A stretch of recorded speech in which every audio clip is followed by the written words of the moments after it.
जय श्री राम दोस्तों। तो आज एक नया विषय लेते हैं। आज मैंने एक वीडियो देखा जो शिवाजी के ऊपर है, उनकी जात के ऊपर बताया गया है। और आजकल ये जातिवाद की बहुत सारी बातें चलती रहती है अक्सर। आइए देखते हैं उस वीडियो में उसने क्या बोला है। छत्रपति शिवाजी महाराज को आजकल कुछ लोग हिंदुत्व के रंग में रंगने का पूरा प्रयास कर रहे हैं, लेकिन वो हिंदू थे नहीं।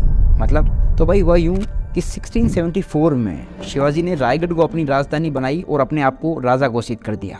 अब क्योंकि शिवाजी महाराज शूद्र थे और महाभारत जैसे हिंदू धर्म ग्रंथ शूद्र को राजा स्वीकार करने से मना करते हैं, तो रायगढ़ के सभी ब्राह्मणों ने शिवाजी का राज्याभिषेक करने से मना कर दिया। फिर तमाम मुश्किलों के बाद शिवाजी महाराज का राज्याभिषेक करने के लिए काशी का एक ब्राह्मण गागा भाट तैयार हुआ।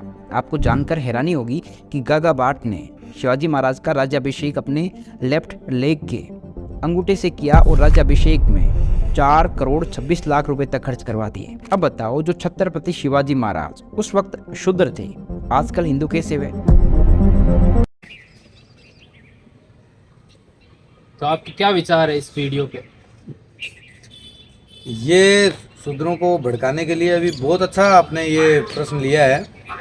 ये शूद्रों को भड़काने के लिए इन लोगों ने अभी ऐसे बहुत से चैनल चला दिए हैं और अपने अनुयायी भी बना रहे हैं।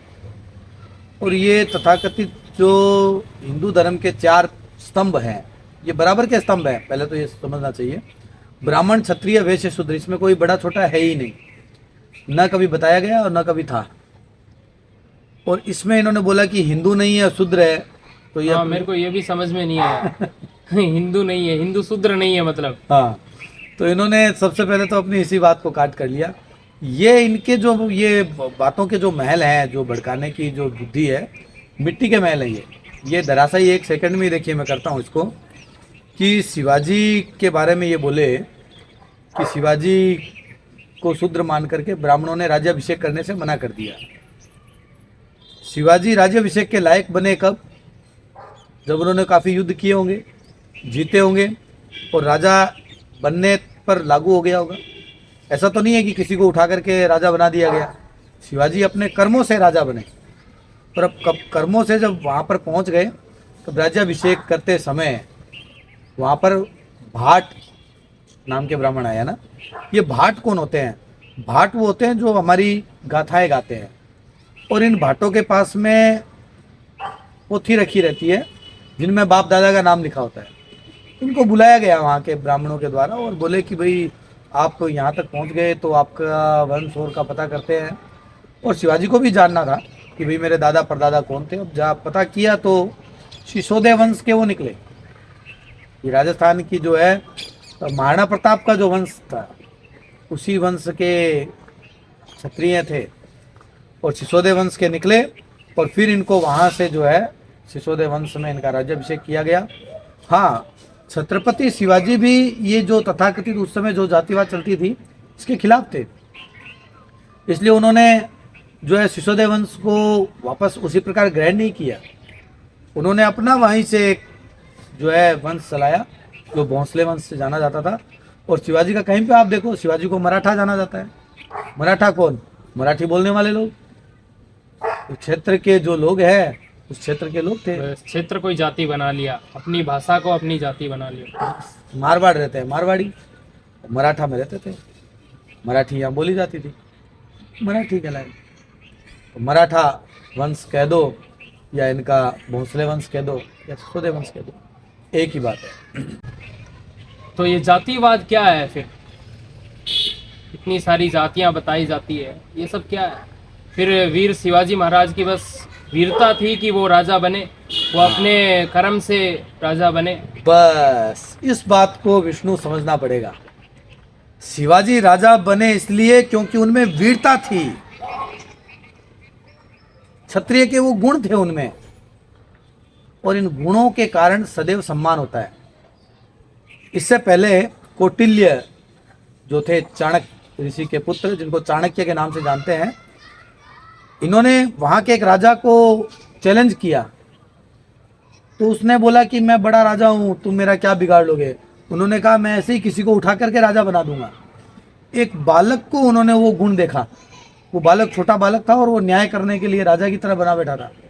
चाणक्य ने उसका गुण देख लिया, जैसा शिवाजी में था, ये राजा बनने के लायक है, और उसको उठाया। मौर्य उसकी माता का नाम था, उसके नाम से मौर्य कहलाया। चाणक्य का नाम अपने पिता के नाम पर पिता का नाम था चाणक्य था, और इनका सही नाम था विष्णुगुप्त। और इसी प्रकार उन्होंने उसका नाम, बच्चे का नाम रख दिया चंद्रगुप्त, और ले जा करके उसको सभी शिक्षा, वेद सब शिक्षा दी है। उन्होंने पता ही नहीं किया कि ये कौन सी जाति का है। बालक में वीरता के गुण थे, और उस वीरता के गुण से चंद्रगुप्त मौर्य शासक बन गया। शासक बन गया तो क्षत्रिय कहलाया। शिवाजी शासक बन गए, राजा बन गया, वो क्षत्रिय है। अगर ऐसा कुछ जातिवाद होता तो एक मेरी बात है कि विश्वामित्र जाति से कौन थे? क्षत्रिय थे। और ये सप्तऋषियों में आ गए, ब्राह्मणों में कैसे आ गए? सप्तऋषियों में इनकी गिनती होना, ब्रह्मर्षि होना, गायत्री मंत्र के ये जो है ऋषि हैं, दृष्टा हैं, क्यों हो गए? कहाँ ब्राह्मणों ने रोका इनको भी?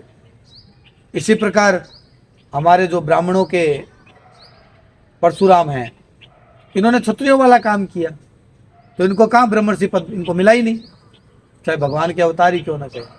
लेकिन इनको ब्रह्मर्षि परशुराम कोई नहीं कहता है। ये परशुराम क्षत्रिय के रूप में बने, और विश्वामित्र जो है वो क्षत्रिय पैदा हुए, ब्रह्मर्षि बन गए। इससे स्पष्ट है कि कहीं पे था ही नहीं जातिवाद। तो मेरा मानना ये है फिर कि ये सारा जो खेल है, ये जो लोग बना के रखते हैं, ये सब लोग भड़काने के लिए ऐसा करते हैं। बस जो अंबेडकर थे, इनको शिक्षा दीक्षा एक ब्राह्मण ने दिलाई। इस बात को कभी ये नहीं बोलेंगे, क्योंकि ये जो अंबेडकरवादी हैं, इस बात से इनको ऐसा लगेगा कि ब्राह्मण फिर जुड़ जाएंगे। एक बात समझनी होगी, ब्राह्मण, क्षत्रिय, वैश्य, शूद्र, इनको हम चार खंबे नहीं कहेंगे। मैं आज घोषणा करता हूं, ये हाथी के चार पांव हैं।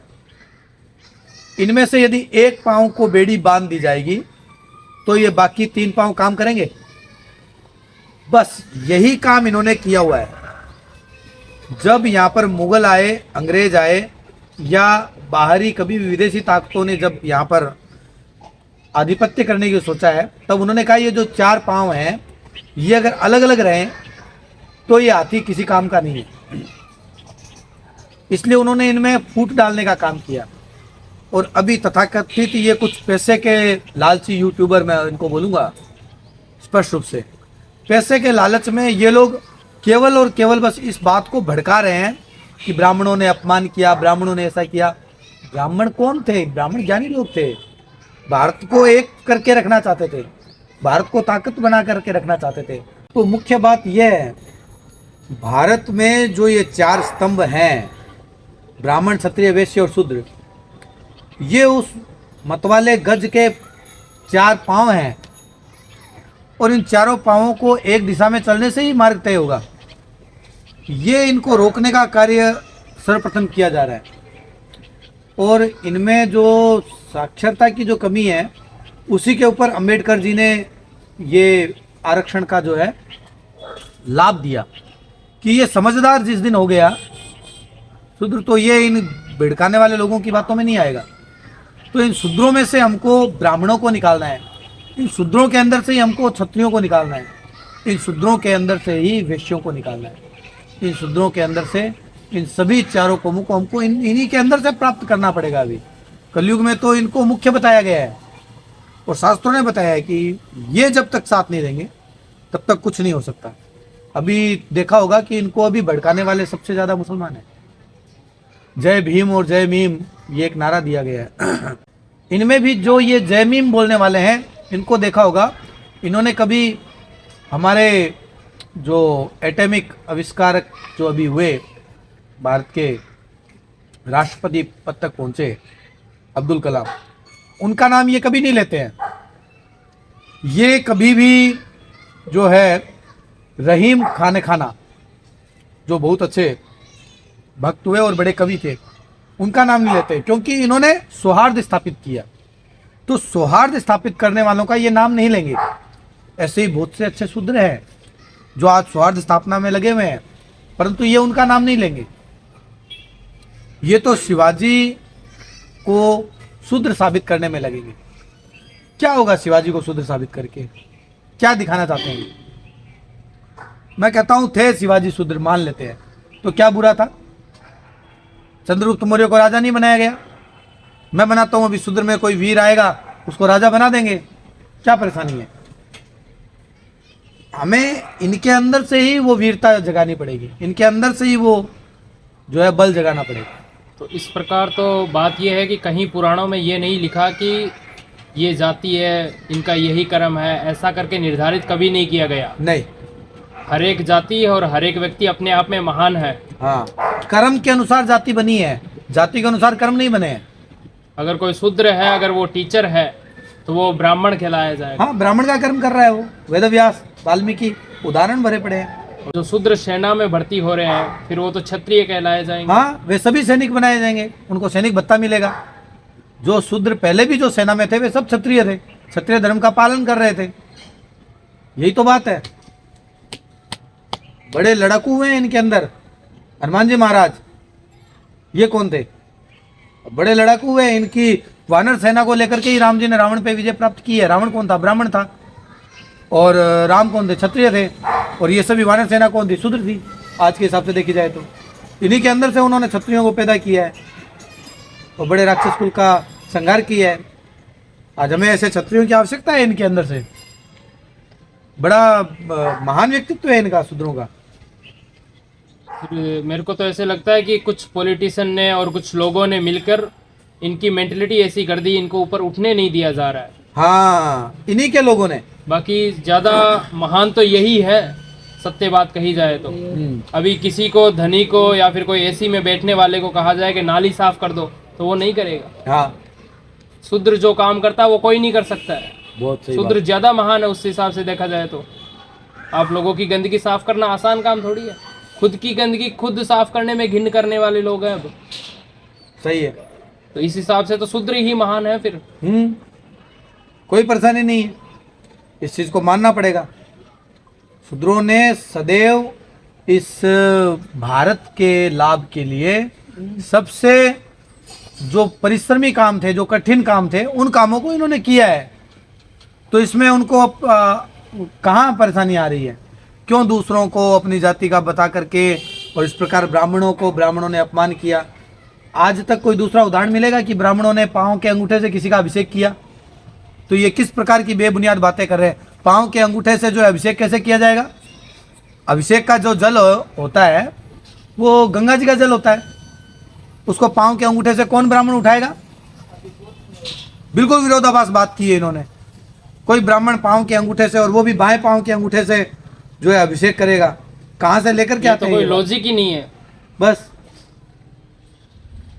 विदाउट लॉजिक बात है ये। कोई लॉजिक वाली बात ही नहीं है ये। कोई भी मतलब ऐसे बात ले लेते हैं और बात कर लेते हैं, इसका मतलब लोगों को ज्ञान है नहीं, तो वो सुन भी लेते हैं और इनकी वीडियो को लाइक भी किया जाता है।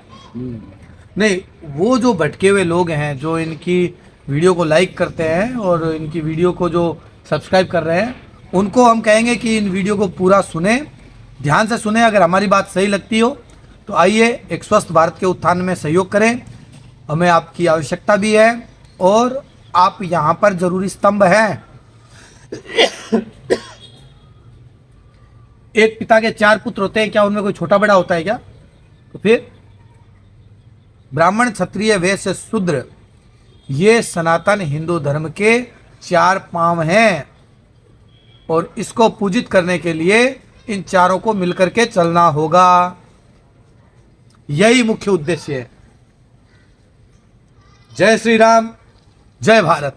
जय भारत।